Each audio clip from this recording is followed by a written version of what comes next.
Buenas tardes para todos, me presento, soy San Antonio Martínez Navarro y a continuación vamos a explicar entonces, o a continuar mejor con la explicación que venía presentando la compañera Leslie en cuanto a los procesos cognitivos desde la teoría del aprendizaje social.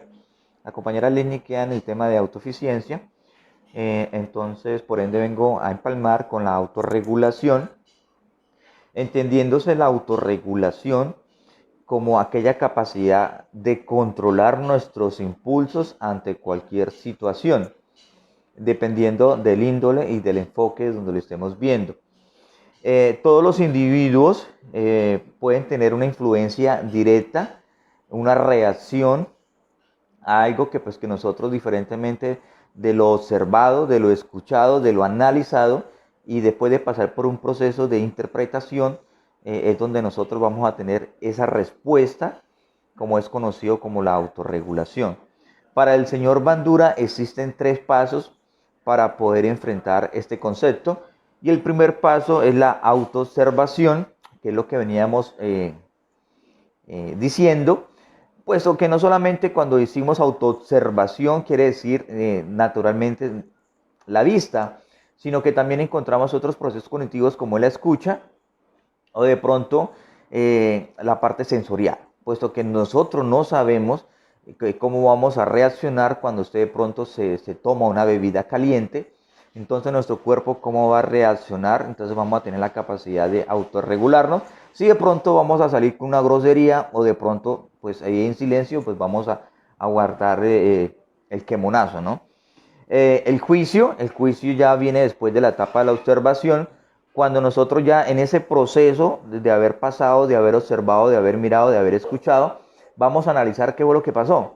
¿Sí? En ese proceso de juicio estamos como en esa etapa como que vamos a entonces a mirar cómo vamos a reaccionar. Y esa es donde queremos llegar con la autorrespuesta, que la autorrespuesta es ese momento final donde después de haber valorado a través de un juicio, cómo vamos a reaccionar. Si nos vamos a saber controlar o en su defecto vamos a explotar en una ira, en malas palabras, con comportamientos groseros. Eso depende mucho entonces de nuestra capacidad. Entonces cuando decimos usted tiene la capacidad de autorregular sus sentimientos y su comportamiento, pues se basa en esta etapa del proceso.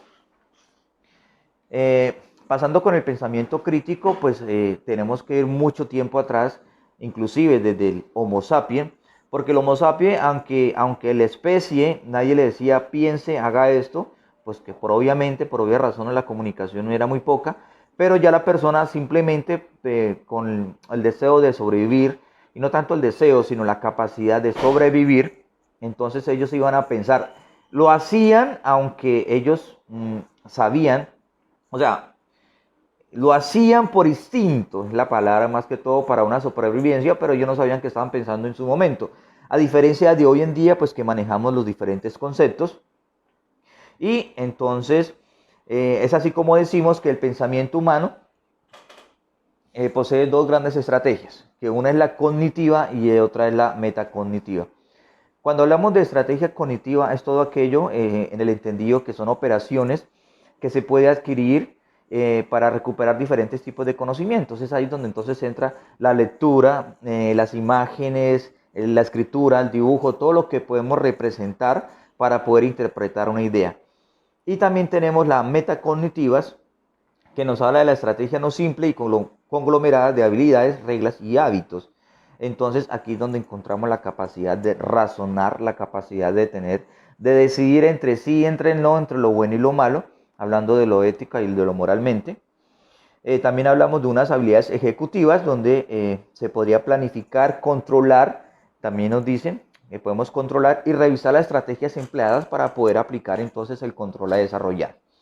Eso en cuanto a lo que tiene que ver para terminar con la explicación de procesos cognitivos de la teoría del aprendizaje desde el punto social.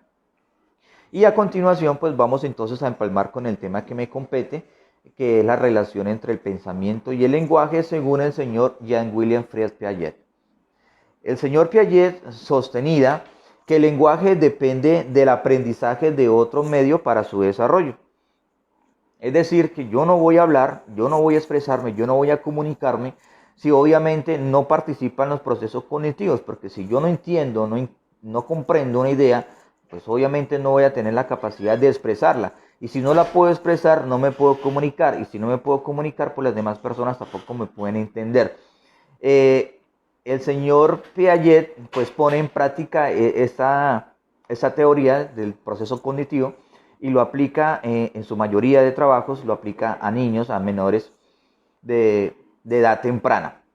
Porque él decía que el niño pues inicialmente en su etapa de vida, ellos van aprendiendo de una manera práctica y juguetona, que si la persona no es capaz de desarrollar ese tipo de eventos, pues obviamente ellos no se van a poder comunicar. En el principio de la edad de estos niños, ellos no pueden hablar, pero entonces pueden expresar sus sentimientos, su situación, lo que están viviendo a través de dibujos, a través de rayones, a través de un comportamiento, que si de pronto tengo hambre y no puedo hablar, pues ¿cuál es la mejor forma? Pues entonces los niños, ellos aprendieron a través de los tiempos, pues que si llora, pues van a ser más rápidos atendidos. Y eso es lo que tiene que ver con el pensamiento y el lenguaje del señor Piaget. Él dice que yo no puedo hablar si no puedo pensar, no puedo expresarme si no puedo pensar. El comportamiento y el lenguaje y la comunicación social se debe ver como resultado final de la interpretación de los procesos cognitivos.